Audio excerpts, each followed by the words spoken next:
L'architecture s'expose à la fabrique Arche Marengo. Patrimoine ordinaire et métropolisation, c'est une exposition qui présente l'ensemble des projets urbains réalisés par les étudiants de l'École nationale supérieure d'architecture de Toulouse depuis 2011. Et plus que quelques jours pour découvrir ces dessins, ces plans, ces vidéos qui évoluent chaque année. Marianne Ribaud et Aurélio Roda. C'est le parcours de la ligne A du métro que les étudiants de 5e année d'architecture ont minutieusement étudié pour réaliser leur projet. De Balma-Gramont à Marengo SNCF, plus qu'une simple construction, c'est tout un travail sur l'urbanisme qu'ils ont effectué. Nous avons travaillé sur un programme réaliste, savoir quel pourrait être le devenir de l'axe Wilson-Marengo. Nous leur avons donné des contraintes de circulation, des contraintes de hauteur, les règlements d'urbanisme.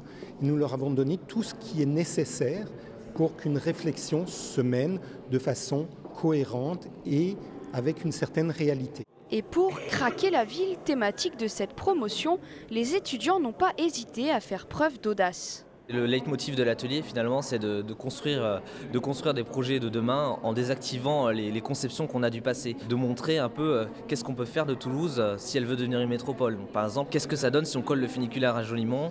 Qu'est-ce que ça donne si on transforme les allées Jean Jaurès en champs de blé?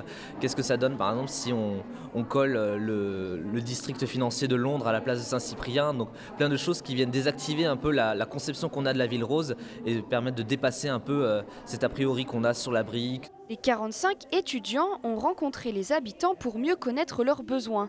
Le partenariat avec la communauté urbaine de Toulouse permet de les confronter aux réalités du terrain.